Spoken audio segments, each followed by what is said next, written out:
scares me. That's ready to go. Yep.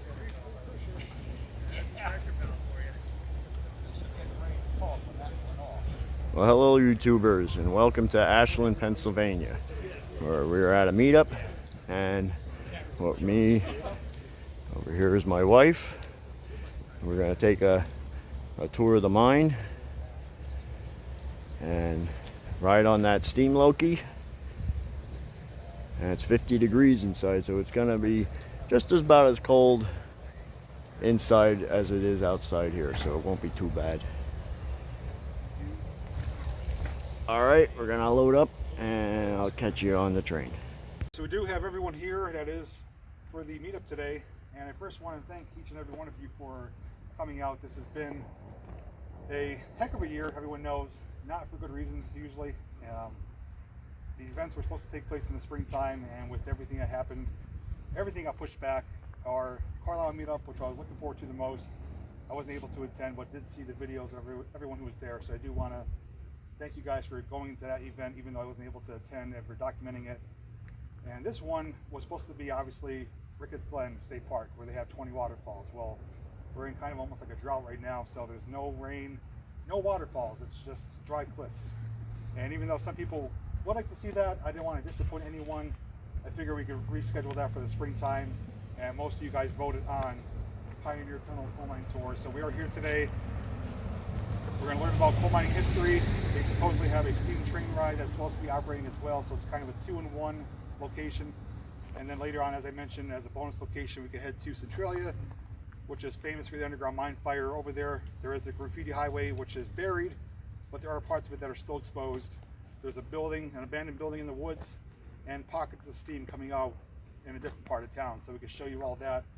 And of course, down here in town is May's Drive-In. It's one of the only restaurants here, probably one of the best ones we've been to numerous times. So if anyone wants to grab lunch or dinner or vice versa, we'll probably stop there at some point today. But I'm going to go around briefly, right to left, just share whatever you want to share, and that way people who are watching from home know who you are and maybe can subscribe to your channel or learn about the vicinity that people travel from. So, Journey with Jay on YouTube from Northeast PA. I'm Randy, Emerald Sound Productions, down in the Boyertown area, Berks County. And that's my dad, John, with me. Yeah, John from Beckelsville, Pennsylvania. RJ78 Productions, Upper Bucks County area. Hey guys, Alan, Revenge of the Apocalypse, Carbon County.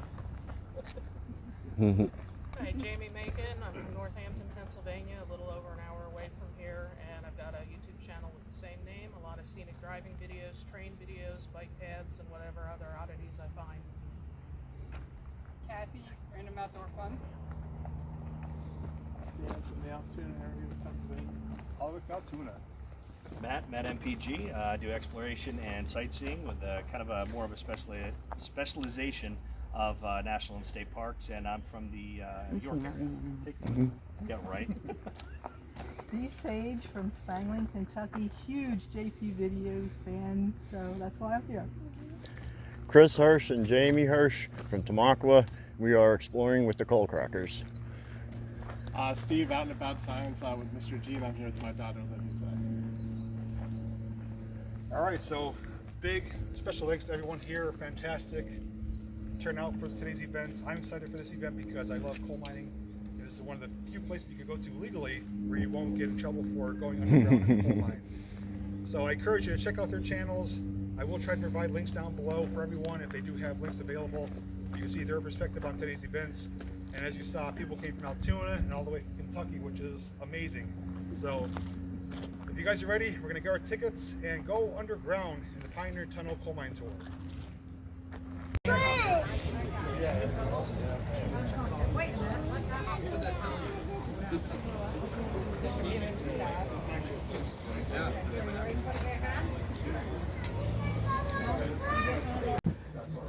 It's coming up pretty good. It's actually picking up those lights pretty well.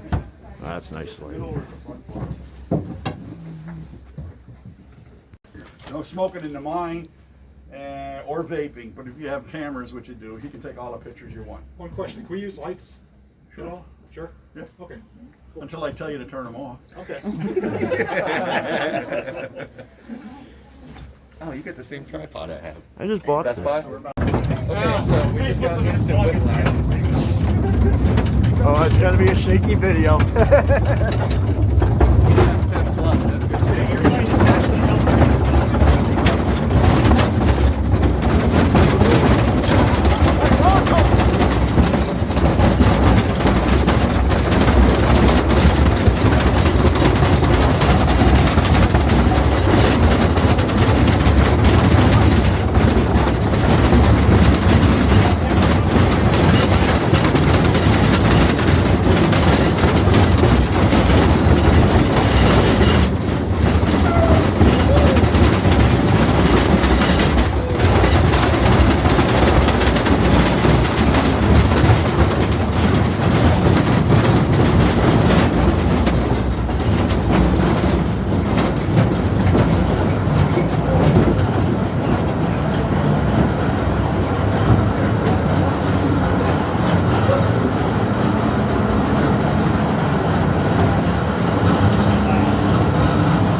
ride. Look at that. There's a vein of coal. That's Bigfoot's coat. This is where he leaves it when he doesn't wear it. Oh, check out the spider webs. They got spider in the weeds. Oh, we're not done. Wow. So that was Everyone okay? So that was a heck of down there. I don't know how bad that was. Okay, now well, the problem we have back there in the hill is I'm going to have to ask anybody that's over 125 pounds to get off the cars. We have a weight Why? restriction. That's everybody. Okay. So, all right. No, I don't know why we're getting I'm out. on there for some I thought we were going pretty fast. Anyway, gang. 120 pounds, so I was like, Yeah. Welcome. That's my right up butt cheek. Anyway, what you're in right now is an old mine. And welcome to Ashland, Pennsylvania and Pioneer Tunnel. What you're in is an old mine that was owned and operated by the Philadelphia Reading Coal and Iron Company. And it operated here from 1911 till 1931 when it shut down because of the Depression. We didn't reopen it again until 1962 when it was opened up as a tourist attraction. They came in and they found it was in perfect shape and they figured that's what they could do for the community here was open it up as a tourist attraction. So the mine was, I said it was employed by Philadelphia Reading Coal and Iron, 35 miners, 10 mules, and a handful of boys to do all the work down here. They were expected to get about 400 ton a day out of here in their working conditions. Now, what we're in right now is called a haulage way, and a haulage way runs in a north-south direction, bisecting all the veins of coal which run in the east-west direction. The reason we stop here is because we're at the Mammoth Vein. This is the Mammoth Vein of coal right here, or I should say this is the bottom rock. The vein of coal sits between the bottom rock and the top rock out the end of the mine motor. It's about 55 foot wide here. Wow. It'll run 400 feet to the surface, and it'll take a 2,000 foot drop on that same degree of pitch, base it out underneath the town of Ashland, and come up on a mountain about 2 miles north of here. It about 15 miles to the west of it's almost 200 foot in width. It's actually surface mine now. There's no underground mining on the Mammoth right now. But the problem with our mining in this general vicinity here is that we all mine on that degree of pitch. So if we were up northern Pennsylvania, you're going to be in a flat seam in that respect. They can bring equipment in to do their work. We can't bring any equipment in here. Our mining today is identical to what it was in the 1870s, barring the fact that we can use drills, pneumatic drills, and electricity today.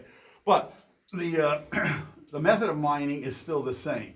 So what we're going to do is we're going to go down further into the mine, and we're going to take a walk down a couple of gangways, and we'll show you how this operation is done, because it's totally unique to this specific area, the middle and southern coal fields where we're at right now. Any questions before we go in? No questions. Now or forever hold your peace. That's it. No questions? Do you have an Advil?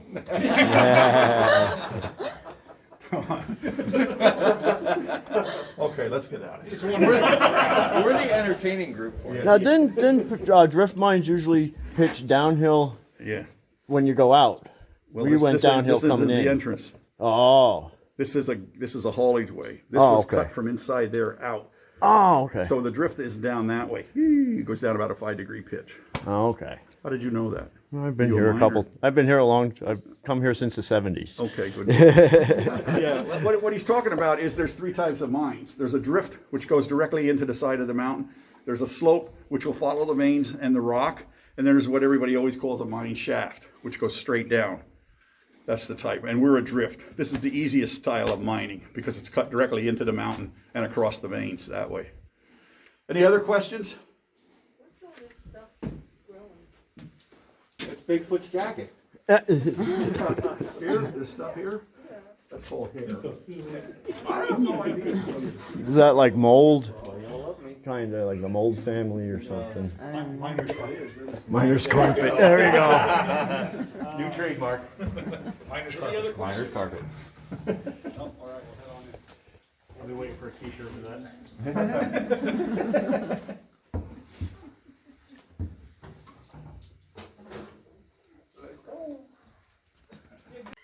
Ding ding. Kind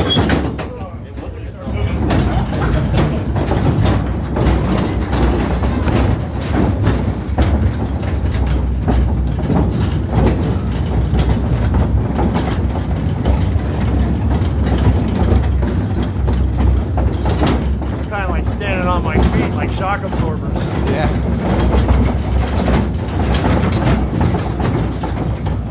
One good thing about that is you can extend the legs. I tried that in the one over Lansford. It looked like the mine was caving in the way it should. I got to ride right on the front. Nice.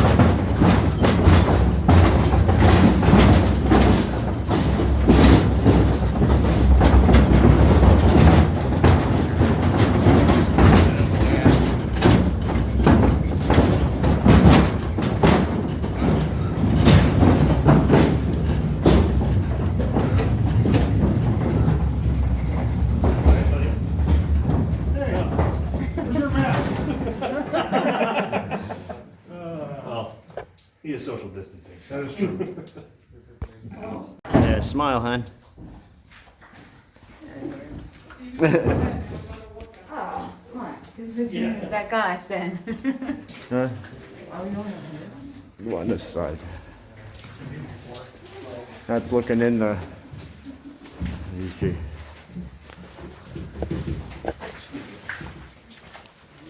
Back to the line here. Actually, this is picking up pretty well. It's got a good sensor on it. Actually, it's a pretty small sensor. Yeah, G85 is the line, I think. this is a micro four thirds. But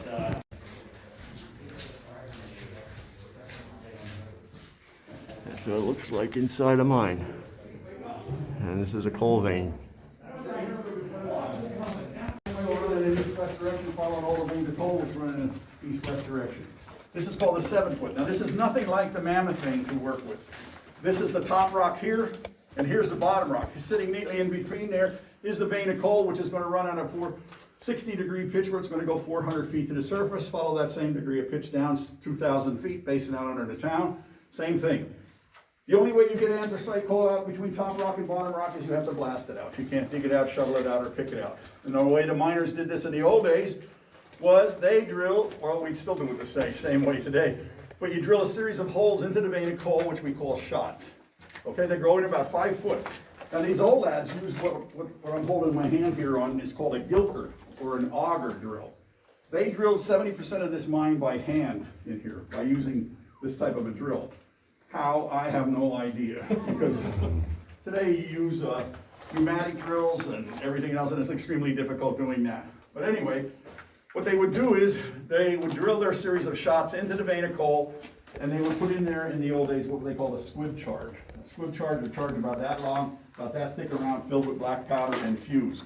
They would insert the squibs inside those shot holes, take a tamping rod and tamp them on in, take some mud off the floor, pack it in there. Fuses are hanging out. They would light their fuses. They would cut the fuses first from long to short, depending upon how many shots they have, and they'd light them long or short. Now you have 1 minute to get out of here and go over in the haulage way and sit and wait for your shots to fire off. All shots fire off perfectly. Smoke clears, dust clears, all of that. Then you can go in and we come back in here and we do what we call dressing down. You take a bar and you pull all the loose coal still hanging on the top rock in that respect there. Now, this is just to show you how you drill the shot holes. The actual mining is done up here. So if you come around this way, take a look up above your head up here, you'll see where we do all the mining. In that respect. As you can see, it's not very big, that vein of coal. But everywhere where we take the coal out, we have to re-support with timbering. So those little timbers up there are what's helping to hold the roof above us up. The boards running laterally across there, they're called batterboards. That's where you put your feet on while you're working your way up here. And what you're going to do is, this is about 10 foot wide here. You're going to work this up about 50 more feet up, and then we're going to widen it out to a 60-foot section we call the box, which you'll see down in the other gangway down here pretty well. It's a good view of it. These are legs coming down here. We call them legs. What they do is they're holding up the roof. Now, if I told you we were up in Scranton or in the bituminous fields of western Pennsylvania, all the veins lie flat. And what we would be in right now, where our roof would be a foot above our heads, so we would be down like this working. But because we're in this coal, in the different angles of the roof here, we have a good advantage for a nice gangway of being like 8 foot tall because of that section. These devices here sitting in the roof are called roof bolts. What they are is a lag bolt, sort of. There's one right here on top of this timber right here. You can see it sitting on here. It drills in about 5 foot. The machine drills it in, and when it does is when it tightens it down, it pulls that roof together real tight to give you really good stability. It doesn't take the place of timbering. You can't take any place of timbering where you take the coal out, you have to re-timber. But the roof bolts do a pretty good job for stability. The rock in this mine is sandstone and conglomerate, so it's a good layered rock in that respect. Let's go down this way a little bit. It was in here from the very beginning. When you rang it, what happened was it would ring outside to the office and light a light up that said level 1. And then you could call out and you could ask for more timber, more lagging, more tools, more drills, whatever you need in the course of the day. And get me out. This mine has 3 levels to it. We're on level 1, 300 feet below us is level 2, and 300 feet below that is level 3. So it would light up as level 1 in that way. This is one of my favorites, the mine rat. Mm-hmm. Why do we talk about mine rats? Primarily because, there you go, mine rats. Mine rats have this uncanny ability to be able to detect seismic changes. So, how they got into mines was because we used mules as the system of haulage, and a rat would hide in some hay, and they would bring it in, and a month later, now we got 15 rats. Then they just multiplied while they were down in the deep mines. A mine like this adrift, it would be hard for them to stay in here because they could get out. But in the drifts or in the slopes and the shaft mines, these guys were the miners' friends because they could detect that thing. So if we're all standing here and around the corner of the gangway comes a whole herd of rats and they're heading that way. Follow them. Don't hesitate. Say, where are they going? You know? They're going out. I write a lot about the coal mining industry and stuff, but I was totally intrigued by these guys. Mm-hmm. So I put down, do you ever see that newspapers.com? It's an app that you can get on, and it'll take you way back to 1700s on any newspapers. So I go back there and I put in there mine rat. Wow, I got all these really good hits. All bunches of stories of how they saved miners because of roof collapses and stuff like this, and the miners praised them. But the one story I did find, which was really funny, and to me it was really cool, worthwhile of everything.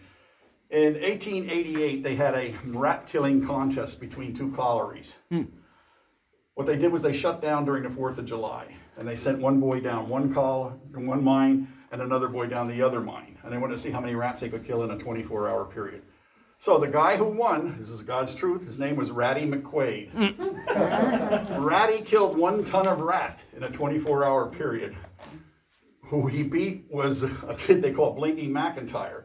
He beat him by 200 pounds. So I don't know what Ratty got for a prize or anything like that, but it was a big, heavily betting thing between the two collieries as to who was going to win that mine killing event. And Ratty, he killed him with this. This is called a sprag. He beat him to death with a sprag down there in the mine. So Ratty's my new hero in life. The rat killing kiddo. Did they use them? I know it sounds gross, but did they used to eat eat rats like squirrels? Who's that? Back in the 1800s and stuff. No, they didn't do that. I No, heard a rumor they did. I have my one uncle was when he was still alive. He worked in the 1920s in a mine. And he told me they had rats as big as cats in some of the holes. He said we fed them at lunchtime. He said they like were your friends. They come out at lunch, they knew we were eating, and they feed them, and they go away. They didn't run around chasing anybody or doing anything. No, I didn't know if they used them as a source of food. But That's a t-shirt. If you see cool. a mine rat running, try to keep up. Can't really tell what we're doing. But this is the Monoy Mountain. This is where we're at right now. We're 400 feet below the surface. As I said, we came in on the haulage way here. By the way, that haulage way was cut from right here out because they could take the cars out to the top here, get on the Loki and take it out to the breaker, which is at the end of the mountain, the Bancroft breaker. We came in here in the southerly direction. We stopped out there at the Mammoth. We were over here in the 7-foot. This is the Buck. The Buck was a really good working vein of coal and worked its way about 5 to 6 miles to the west of us here. And it had a lot of good chutes on it. The way this mining is done is it's called pitch vein mining due to the degree of the pitch of the vein of the coal. And we call this striking the vein. The first thing we do is we cut in, we leave a 60-foot section. We take out 60, leave 60, take 60, leave 60, take 60, leave 60. The 60-foot sections we leave in there are called pillars. That's what's holding the mountain up above us. If we took all the coal out at one time, we have a big problem. But first thing that we want to do immediately is we want to open up this first chute here completely to the surface and out on top of the mountain. This is our second escape route in case we have a problem down here. We can all go up the manway ladder here and right out onto the top of the mountain. The other aspect is we can put a mine fan up there and force air down into the working chutes. These brown sections here you see cut through here through the pillars and the chutes, these are called headings, or we call them monkey headings, primarily because they're very small. You can only crawl around them on your hands and knees. They're principally there for ventilation to get good air into each working section. Now the way it's done is this. We started out there, like I showed you out there on the 7-foot, you work out, point it up to about 50 foot. That's this section right here. You work up about 50 foot right there, and then you start building this box around that box there. It's about 60 foot wide, 3 foot on each side. Now remember, we're going up this way, so the 3 foot is this way. And the lagging is on here to create the box. So what we do is we climb up in there, you get into the chute. They set their shots across here. They light their shots in the old days. They climbed out of the box, and they went down and set in the monkey heading, waiting for the shots to fire off. Shots fired off. You can come back up in here and get in here. Primarily, on a 60-degree pitch, you don't have anything to stand on. So you don't have time to build platforms and things of that nature. You want to keep going. So what you do is, every day that the coal is blasted out, you will leave it in that chute to accumulate. And then you use it as a work platform to stand on. So here you can see the miner standing on this blasted out coal. When the time comes and you reach up close to the surface and your chute fills up, it is easily offloaded down to the cars at the bottom down here. Sometimes this gate can break here, and then you get a whole load of coal down in the gangway. And the funny part about that is the miner says, "I'll see you tomorrow, guys." And then the laborers have to shovel all of that coal back into the cars and stuff to get them out of there. But that's how it's done. Anthracite mining, extremely dangerous occupation. There's so many things down here that can hurt you, injure you, kill you. One of the big problems we have is we have gassy mines in this general area here. So every time you drill into a vein of anthracite, you can open up a pocket of methane gas. Methane in its natural state is completely harmless, but mix it with 1.5% oxygen. Now you have one of the most explosive gases in the world, and it's lighter than air, so it's going to hang high to the roof of the mine. You can't smell it, feel it, or taste it in that respect. So how do you detect this gas? Well, back in the day, the miners have, well, today we still utilize them as a miner's safety lamp. The first ones were developed in 1929, they were called a Davy lamp. But to get out without getting all technical about them, they have a gauze screen around them and a little pan at the bottom with a little flame in there. What happens is the heat from the flame will change the temperature on the inside of that gauze to the temperature on the outside of that gauze. So if you put it up high to look for methane, it'll allow the gas to get there but won't explode it. It will just burn it off, and you'll get a big cap on top of your flame there. We call this fire damp, the methane. The other gas we have to contend with is black damp, which is extremely dangerous in old abandoned mines and any places where you can go. Black damp is CO2. What happens is it's from people breathing, animals breathing, using explosives, areas of low ventilation. You get into a pocket of that, you're going to get dizzy. And if you sat down or fell down into it, you're going to be dead because there's no air down there. It's heavier than air, so it hangs down about knees level. You can't smell it, feel it, or taste it either. Today we use what's called a methanometer. It's a little electronic device. You can run that along the seam of anything. You're going to pick up any gas that's out there in the world, any gas. Like what's her name from New York who was worried about cow farts. You could probably pick them up on that thing, you know. And what's funny about the methanometer, though, it says always make sure you check it against your safety lamp. So that's a lot. You know, here's this 21st century device, and you're telling me to check it against something that was made in 1829? Okay.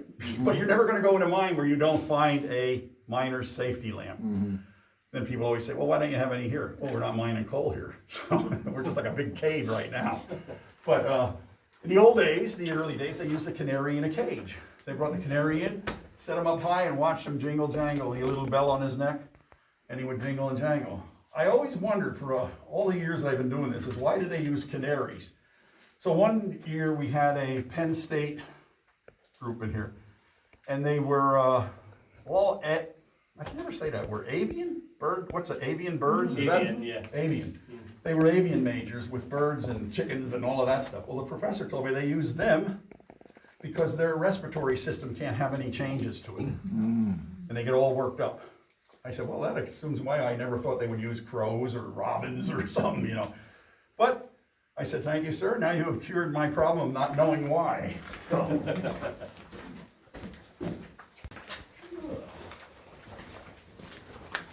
There's a way out there. This is our mule barn, simulated mule barn of, remember I told you I had 10 working mules down here. I can't speak more highly enough than the mine mule. They should have a monument for these guys and girls because they work just as hard as any miners did and such. And they suffered just as much.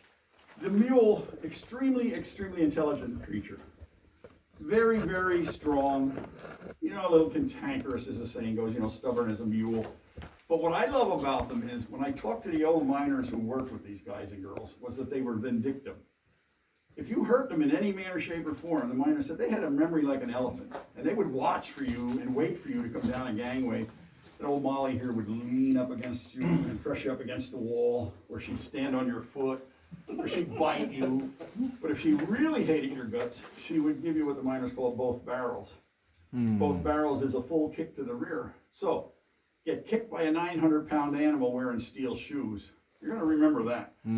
Because these guys and girls, they can kick like 12 feet in the air. They're extremely good at that. They were taken care of by a bunch of young lads they called driver boys. It was their job to teach them how to work down here because you didn't use a bit, bridle, or reins. The boys walked beside the mule or rode on the bumper of the car and gave the mule commands such as waha, which meant turn left, and yee, which meant turn right. These lads were also poets and songwriters, and back in the 19th century, at some point, I don't remember the exact date, they wrote a really neat little ditty about their thing with the mules, and it was called My Sweetheart's the Mule in the Mines. And it goes, my sweetheart's the mule in the mines. I drive her without reins or lines. On the bumper I sit, and tobacco I spit all over my sweetheart's behind. #1 song, right? Casey Kasem would say on the charts. 1870, it's going up.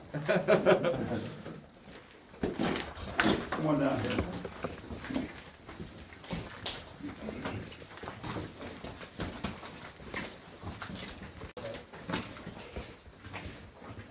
You folks might want to get this guy. You all right? Okay. How's things back there? #1. All right. You set your shots? Shots are set. Okay. See it? Yeah.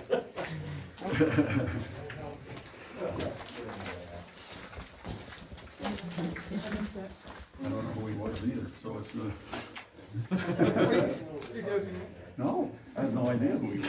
Yeah. You just come out of the gangway. Well, we'll find out outside. No, he's my good friend. Oh, I was going to say. You had a worried look on your face. If I didn't know who he was, we were all heading that way. So. Anyway, folks, this is the Little Buck Mountain vein right here. What happens here is they drove back to the wall back there, and it didn't work out so well. So they drove another 150, 200 foot down that direction. And what we have now is an empty gangway, see. But what they did was they left their tracks in here, on here, so that they could take the main cars off the main line and stick them in here, and they'd be out of the way. Now remember when I told you about firing off shots, how the old guys used the squib charges with the fuses.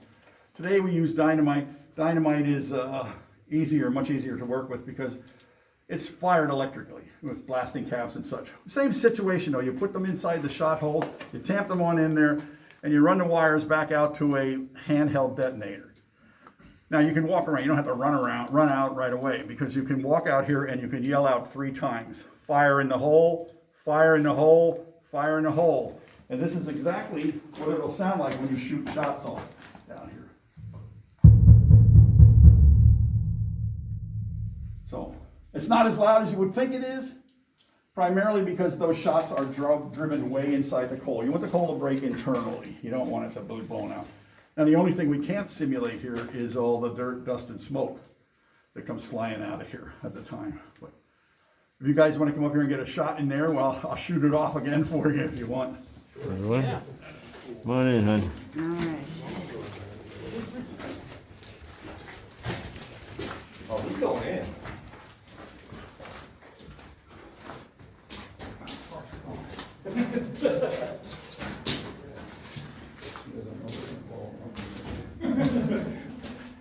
Oh, that's neat. You ready? Go ahead.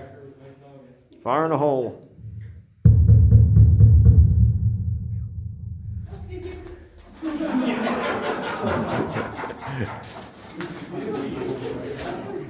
That was neat.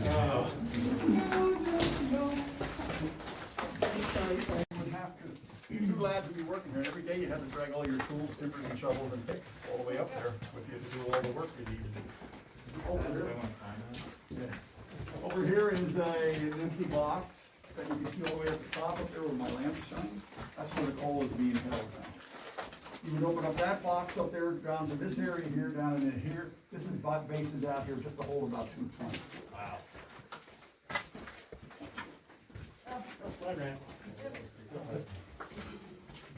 There it is.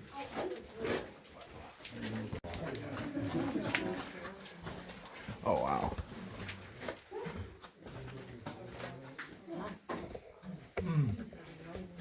Third of the way up. $20 any day.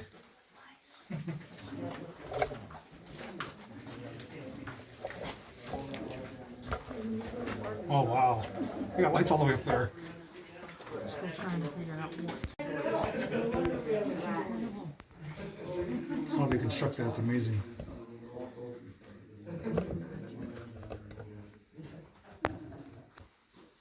When are you going to start selling your pictures? I have them on my Facebook available. I'm not on Facebook. I think it's a new one on there. I guess I gotta get on There we just go. for that, huh? Anything that you see Wow, in my it's videos way as a up. montage, you can email me and let me know which one you like, you know. Okay. You can That do that way works. too. It's right here. A real one? Oh no. Oh, If it was a real one, she'd be running the other way. The miner's friend.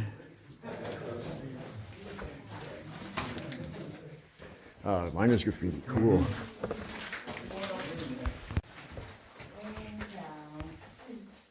Everybody's real paint on it. Holy crap. That is steep. Wow. That's what it looked like in the Monterey Tunnel. Real paint. Looking up that shaft where Yeah. the bricks were. But boy, is that falling in. It's really loose material, isn't it? Mm-hmm. Well, 30 years ago I went up and it wasn't like that. Okay, when you want to get Oh, paid, yeah. what happens next is you have to get your driver boy takes it, gets an empty car, brings the empty car in here, places it beneath the base of the chute. One line car weighs 2 tons unloaded, fully loaded or well over 4.5. The trouble with these cars is they don't have any brakes. So in any type of an incline or a decline in the track, the worst thing you can have happen to you is have that car pull the mule over backwards or run up on his hind legs, because it would, you injure a mule for Philadelphia Reading Coal, you're fired. You're not going to have another job in the pits. So the driver boy had a kid about 11 years of age and ran alongside of him. He carried one of these sprags, which are called sprags, in his arms.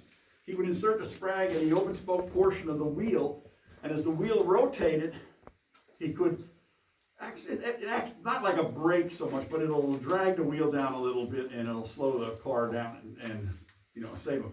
Trouble is, many of these kids tripped, fell, had their arms and legs cut off, or were crushed beneath the weight of the cars and died. Now, when the time comes to load the car, what happens is the miner sends his assistant. His call is butty. So if you're ever from the coal region, you've heard that term 1,000 times. Hey, butt, oh, butt. Butt-T, not butt, like your butt. But he sends his butt-T up into the top of the chute. He opens up a couple traps up there, drives it down to the battery here, where the miner's going to sit on the end of the battery here and drop his legs on the inside of the car. Now, if you guys turn your lights out, I'll show you what a working coal mine looks like, if you can still film that. Mm-hmm. You ready? Okay. This is what a working coal mine looks like. Now, when I said that the miner wants to load his car, what he's going to do is he's going to dangle his feet on the inside of the car, and as the coal rises up, he can feel it rise with his feet. Because in this dark light here, you can't see. But this is the way you work in a mine all the time. When we come in here in the wintertime to do all our work, this is what you work with your helmet lights and all of that stuff. So, now say you lose your helmet, your light goes out, you're going to get this. Now, can you hide your extraneous light there on your phone? And I'll show you what real dark looks like. Okay. Wow. Now, without having, we can't do it here without that. With all that extraneous light, still looks like we can find our way out of here. But if you didn't have your camera lights on and anything like that, you can't see 2 feet. You can't see your hand in front of your face, per se. But this is the way it would work out. So what would happen with the miners is they would just relight their lamps at the time, because they did have matches with them. And they would could also get down on the ground, find the track, put hand on one rail and the other hand on the other rail, and crawl out the middle of the track. That way it's going to give you, there he is again, slowly walking down. I caught a reflection on his helmet.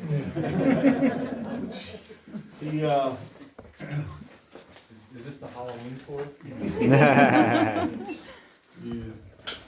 There he is.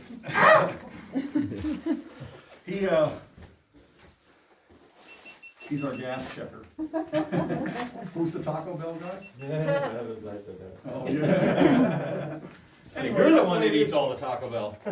My Bloody Valentine 3. Yeah. Any questions? How young is the youngest person on record that mined? The youngest person that mined, Mm-hmm. I'm probably about 14, 15. Inside the mine. Outside the mine, they were 6, 7, 8 years old. Mm-hmm. Inside, you you had to be a little bit older to come inside. Like the driver boys, or the door boys, they were a little bit older. To be a miner, though, you had to have papers. And this is an interesting thing. In the 1830s, 1840s, the miners came down from England and Wales. They were all certified miners. 1840s, the Irish came here because of the potato famine. Philadelphia hired a bunch of Irishmen. The Irishmen didn't like the Welshmen and the English, and then they had problems here. Then they went from that point to 1880s, Italian people came here. They came, and now the Irish guys were the bosses, and the Italians were underneath them. Then in the 1890s, the Slavic Eastern Europeans came here. In the coal region here, we have one name for all Eastern Europeans. They call them a hunky. So whether you're Russian, Polish, Lithuanian, whatever, you're a hunky in that respect. They had that thing. Now here's the important part. To become a miner, you had to be able to read, speak, and understand the English language. Nothing was handed to you. So these guys all, Philadelphia Reading Coal and Iron provided schools for them to learn English. So they learned English to become a miner. If you don't become a miner with papers, you're going to be a laborer your whole life. And that's hard work there. So, but there's must be 35 different jobs within a coal mine. There's timbermen, there's rockmen, there's all kinds of guys that do everything. A miner basically goes up the chute, sets the shots, and fires off the shots, and then leaves, and let the laborers do all the other bad work. That's what comes from when you work with your family. I know that as a fact. So, when I was a kid, when I was 16, 17, 18, my family had 2 holes. And I went down, I used to go down there miserable, working with your dad and your uncles and all of that stuff. So I can't say fortunately, but I got drafted in 68, so I got out of the work there. I do have a question. I wanted to mention thank you for your service. Thank you. The lower levels, are they still above the water table or below? No, they're above it. They're above? Yeah. Okay. And the 3rd level down is pretty mucky. Yeah, it's really wet down there. 2nd level's not too bad. But who asked me about the drift coming in here earlier? You did. Yeah. Yeah, all the entrances for the gangway are on the east end of the mountain. About a mile and a half that way. Because I do see when we were coming in, there's coal, like waste coal dumped off to the side of the mountain. I was wondering, that's got to be where there was a breaker in the mine. Sort of like at the Glenburn mine. Hill there and sat in the middle of the hill, and then the trains came right up below it there. Sort of it's like called the Bancroft break. Bancroft, okay. Yeah. It kind of looks like the Glenburn mine they used to have up in Shamokin. Well, I like that big coal bank they have up there. Where they were excavating up there. All right. They tore all the buildings down that were left. I went by there once, and there they are with a big thing ripping it all down. I thought, oh, well, you got it on video. Same with St. Nick. Did you get pictures of St. Nick? Not when it fell down. I watched it, but I didn't go. Yeah. I didn't have a chance. Any other questions? Yeah, I've got one. Yes. How long can these timbers last before they start to rot out and lose their ability to support it? Yeah, most of them are oak or red oak, or I'd say the oldest that we have in here probably 30 years old. And that's not old. As long as they're wet, they're going to stay nice. It's dry timbers you got to worry about. But these, we get, if you see along here, sometimes you'll see a little brass or a little aluminum tag on them. It'll have a date. That's the dates we have to change. We change them. Okay. We get inspected by MSHA, which is Mine Safety Health Administration. And they come in here and tell us, you got to watch this area here, you got to change this area here, because of bringing people in and stuff like that. They're not as strict on us because we're not mining and using explosives or anything like that, but that's how the timbers are changed. Okay. Like last year, we worked all the way up that airway up there to the top, changing stuff up there. This year, they're working on track. And I'm sorry. Screw the guys on Monday about how hard it was to get up that hill. Yeah. I was told too, I'm not sure if you know them specifically, there's a friend of mine named Chris, part of the UGM group. Yeah. He said they opened up an old gangway here back in 06, 07. Yeah. He said to mention that show they it to you did on work the way here. out. Okay. All right. Awesome. It's called the Orchard. Okay. Yeah. Yeah, they opened up that gangway all the way back to the vein. You can actually see the vein back there, which is pretty neat. Oh, okay. All right. If no other questions, let's head on back. Do you guys, are they still maintained, or they just there, no one's down there? Yeah, it used to be water running down here. This is the first time I've seen no water running down here. Oh, right, look at all the money. It's probably about A little bit running, but I used to see this as like a river. Yeah, the last time I was here. So. Yeah. Cool. Wishing well. What is it? Oh wow.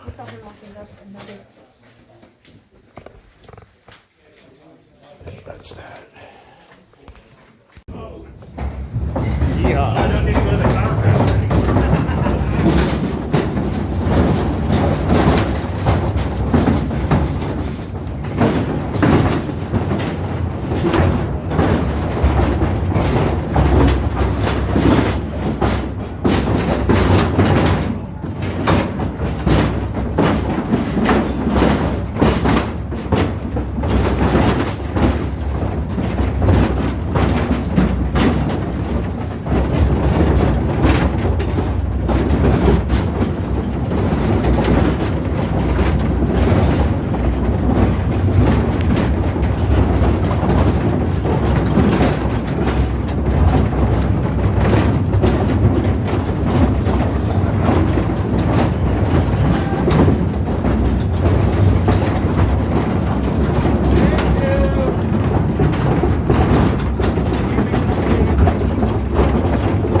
Look at the bark on the trees. Gangway that the UGM guys lined out.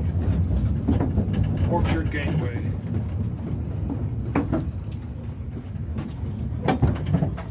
They re-timbered it and everything. Yeah. Yep. Blair. Yep, you can see the straight back.